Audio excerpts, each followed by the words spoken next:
Hi Aquarius, this is Jav. Welcome po sa ating channel. Gamitin ang reading na ito bilang gabay lamang. Kung naka-resonate kayo, comment down. Kung hindi kayo naka-resonate, ibigay niyo po sa iba. Kasi general reading po ito. This is for you, Aquarius.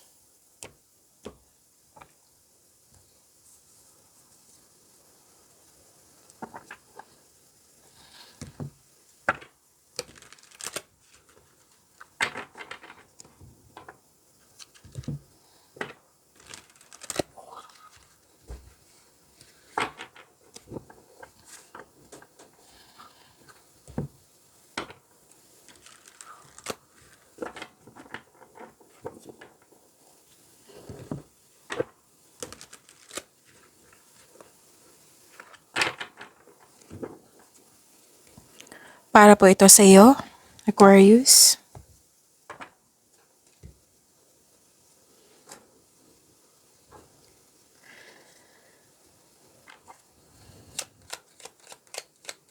Maraming salamat po sa inyong patuloy na suporta at maraming salamat din po sa mga hindi nag-skip ng ads. Sa mga hindi pa nag-subscribe, subscribe na po kayo at click bell notification para malaman nyo na may bago tayong video.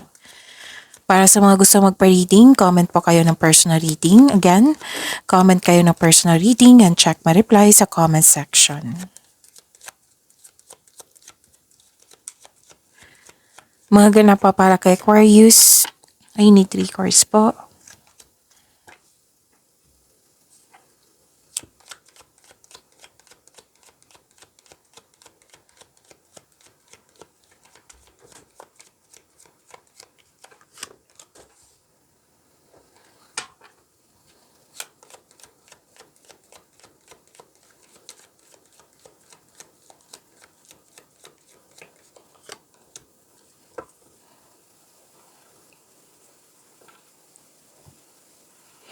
Aquarius, you love yourself more, nagkaroon ng time for yourself, you're taking care of yourself, nagkaroon ng panahon sa sarili, you love yourself more and this is love is blooming. May romance, attraction, affection. Actually, may lumabas dito na energy ng isang babae at isang lalaki na malaki ang kanyang influence sa araw na ito.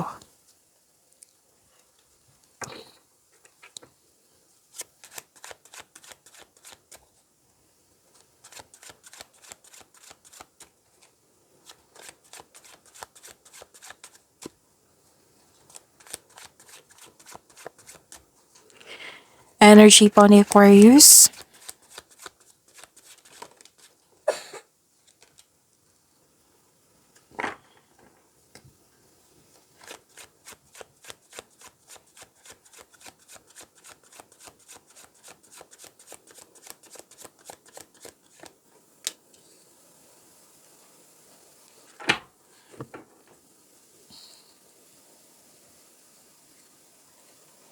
Kung may narinig kayo or may nakita kayong repeating message, meaning to say, pinupush ng cards nyo yan. Like for example, nanood kayo sa ating weekly Gabay Tarot reading, napanood nyo na ba? Oo, tapos may napansin kayo dito na may naulit na mensahe. Yan po yung pinupush ng cards nyo na kailangan yung bigyan ng atensyon, solusyon at aksyon kung maaari po. So ano yung energy ni Aquarius?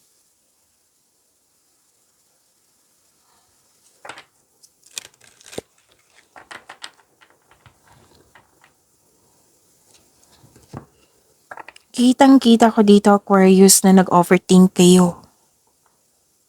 So, sana'y ma-overcome niyo po ito. May anxiety, pag-alala, hindi makatulog, balisa, natatakot or naghihinala. Or dumadalas ang pagkakaroon ng masamang panaginip.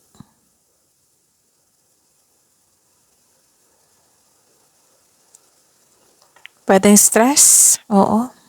Kailangan mo itong labanan sa pamagitan ng pag-unawa,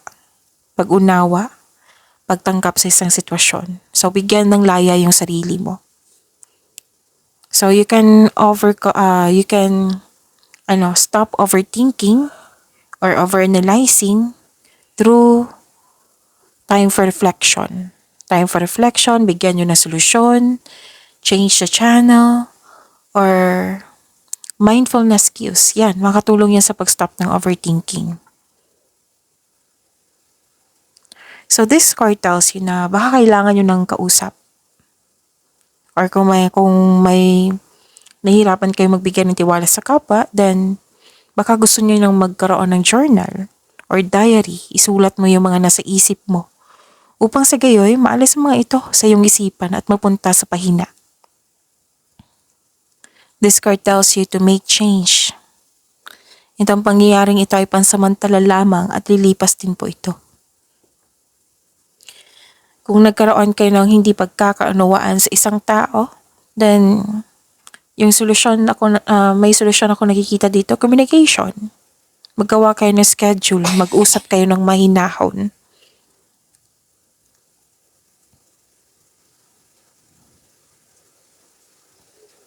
Gusto mo nga dito, yung solitude, mapag-isa para makapag-isip, makapagpahinga. Kung trabaho ito, nakita ko dito yung nearing completion. Matatapos mo rin ito. So you should stop overthinking. Tulungan mo yung sarili mo. Make change. Kung nahihirapan ka, nabibigatan ka na, then isurrender mo kay God yung mga nararamdaman mo ngayon. At maghingi ka ng divine assistance.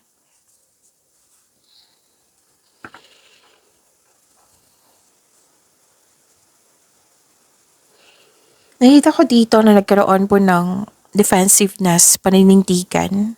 Gumagawa ka ng strategy. This is strategy planning. May ganap ng challenges or struggle. So at the end of the day, haharapin mo ito. Buong tapang mo itong harapin.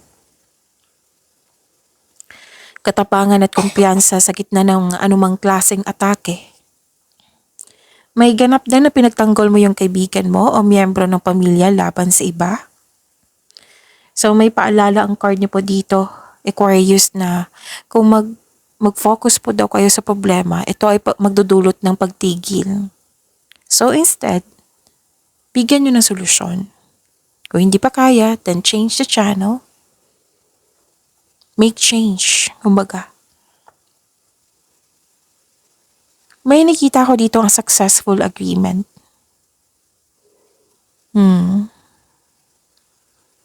So yun na, dalawang card na nagsabi dito, kung may conflict po kayo sa isang tao, communication is the key. Para magkasundo kayo, kasi nakikita ko kasi dito na nagsasalita kayo, siya hindi nakikinig, nagsasalita din siya. Oo, yung nagsasalita din siya. So, hindi kayo magkakaintindihan yan. So, ang sabi ng card dito, magsasalita ka, makinig siya. Magsasalita siya, makinig ka din. So, pilitin nyo na mag-meet kayo. Gawa kayo, kung hindi kayo magkakasundo, gawa kayo ng adjustment para magkasundo kayo. Pero nakita ko naman dito na ma-overcome nyo po, Aquarius. Kung ano man itong conflict na ito.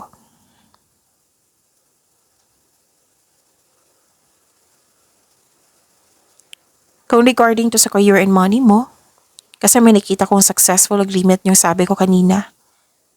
May ganap kasi na negotiation dito regarding sa raise ng allowance, sweldo, or kontrata man ito. Yes, magkakaroon ng successful agreement. So claim nyo po ito, ang ganda nito. So yun challenges may arise. Whether your love life, about your personal life, about your career and money. Pero ma-overcome niyo po ito. Basta make change. Make change, put a clear intention also. Huwag niyong kalimutan na gumawa ng konkretong plano.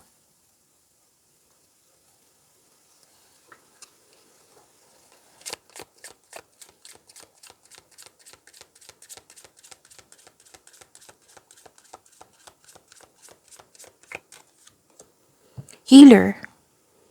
Mend the hearts around you with love. Okay, so this is healing. Claim niyo po.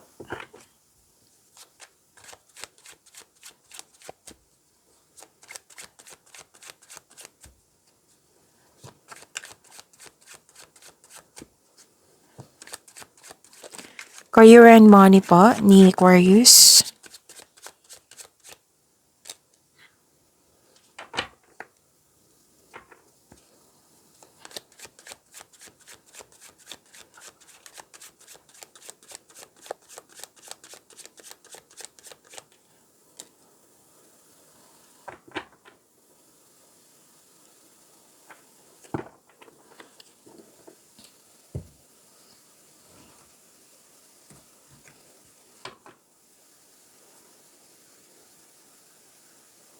Sa career and money niyo po,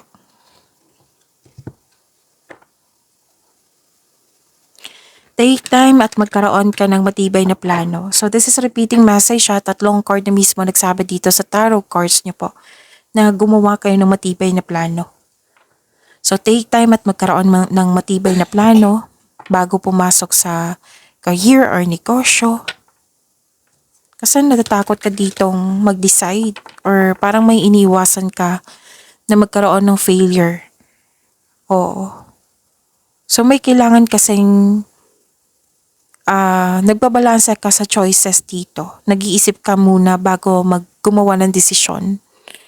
Oo. Naging wiser ka. Oo. Ayaw mong magkamali.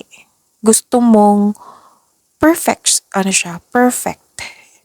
Kumbaga, yung pinili mo, it might be this is decision or choices, gusto mong hindi magkaroon siya ng negative outcome. Yung perfect talaga na walang failure na mangyayari. So yun nga, tatlong card kasi nagsabi dito, konkretong plano. Kung pwede, wag madaliin. Paalala ng card dito, don't hesitate too long. Kasi it might be this is an opportunity, di ba? Na baka good for 1 week lang siya. Tapos, nag-iisip kayo for too long. So, yung sabi ng card dito, don't hesitate too long. Makinig ka sa inyong intuition.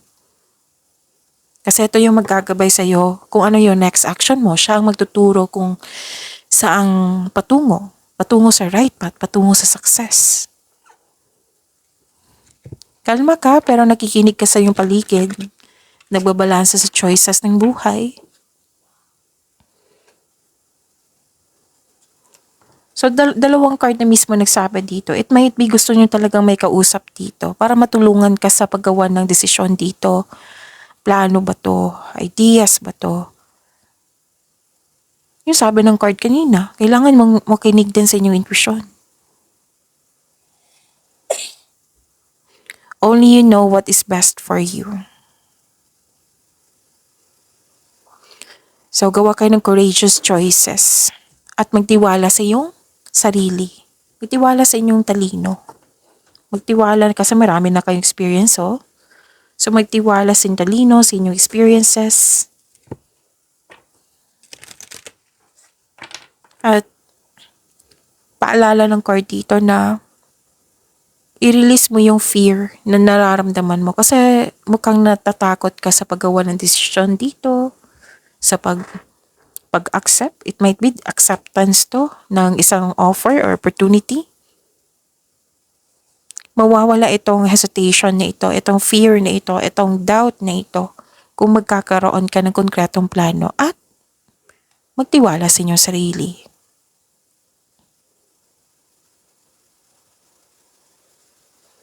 Huwag kayong mag-alala kasi kuhang-kuha nyo si Wheel of Fortune dito. Aquarius. This is good fortune. This is blessings. This is good fortune. This is opportunity. Diba? Ang ganda. May job opportunity at unexpected wealth or financial stability. So claim nyo po. Kuhang-kuha nyo si Wheel of Fortune.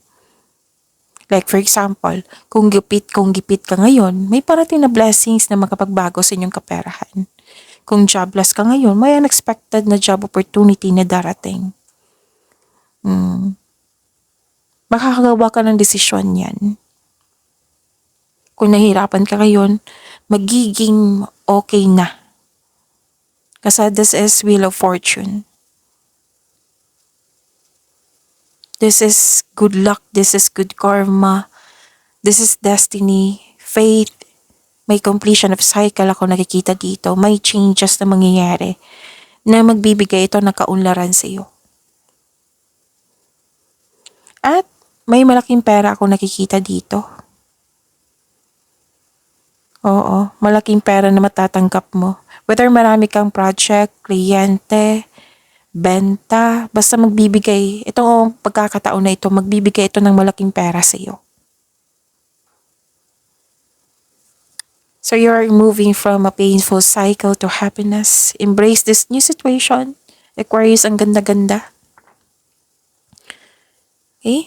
Embrace new situation na dumating sa inyong buhay.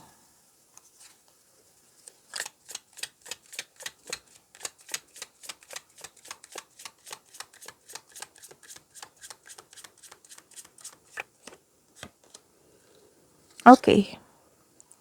Iwasan nyo lang maging perfectionist kung pwede po. Kasi magkakause ito ng delay. Give up your perfectionisms. It's causing delays in your finances. So you won't move forward if you don't conquer the fear of failure. O see? Lumabas nga siya dito. Oh. Siya yung card na nagkaroon siya ng fear kasi ayaw niyo magkamali. Pero sana'y mawala na itong perfectionism na ito or ma-overcome niyo po. Kasi magkakause ito ng delay. You have what it takes to improve your finances. You are enough. May improvement dito. Oh. Hindi ka makapag-decide kasi naging perfectionist. Gusto mong yung the best. Gusto mong hindi magkamali. So yung advice ng card dito na magtiwala sa inyong sarili, makinig sa inyong intuition, magkaroon ng konkretong plano para ma-overcome mo ito. At ito yung naghihintay sa inyo, Wheel of Fortune.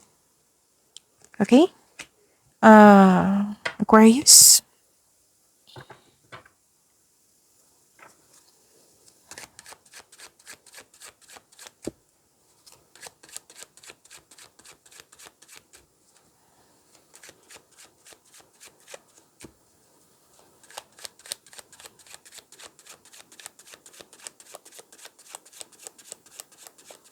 Love, life, self-love, partnership, and romance ni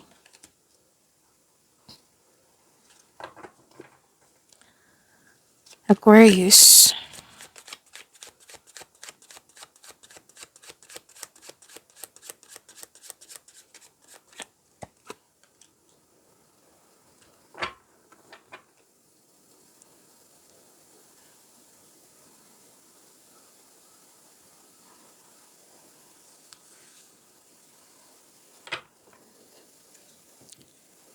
So may sa mga single sa mga single po, may parating na romantic partner na papasok sa inyong buhay. Pwedeng nasa harap mo na or parating pa. Excited kayo dito kasi may matatanggap kayong event invitation. Pwedeng may nag-ask sa'yo ng date or kayo po ito na mag-ask kayo sa isang tao ng date. So may ilan sa inyo mamimit mo yung partner mo via travel.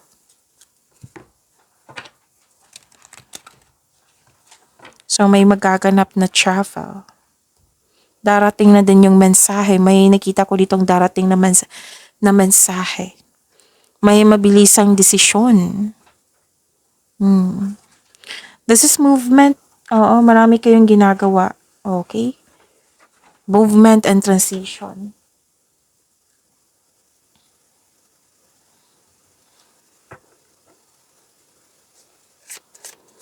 This is choice. This is future plan. May ilan sa inyo kakapasok lang ng relasyon. So lahat kayo whether single ka man may relasyon sa buhay mag-asawa. Nagpaplano kayo mag-travel for a romantic trip. May ambisyon o ideyang gustong gawin. So this card asks you na maggawa ng mga plano para sa hinaharap. Mag-ingat lang po sa pagiging mainipin. Makinig, pinaalala sa iyo ng card dito na listen to your intuition kasi it will guide you sa isang malaking desisyon. Kung ang iyong buhay ay patuloy na yumayabong, kapag sinunod mo ang isang spiritual path, yung makinig kayo sa inyong intuition and explore new direction. Kasi kung hindi ka magagawa ng changes, walang mangyayari. So ito ay new direction. This is changes. Gumagawa ka ng paraan. Yung in-embrace mo yung mga pagbabago. May action ako nakikita dito para may pagbabago. So embrace this new situation.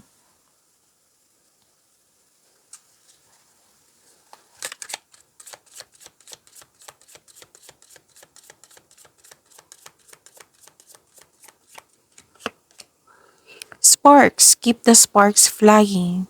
Surprise each other with gestures of love. Ito na yung sabi dito na may plano sa travel, may mag-ask ng date. Pag-imanin niyo po yung blessings sa binigay sa inyo. Aquarius, see you tomorrow. Maraming salamat.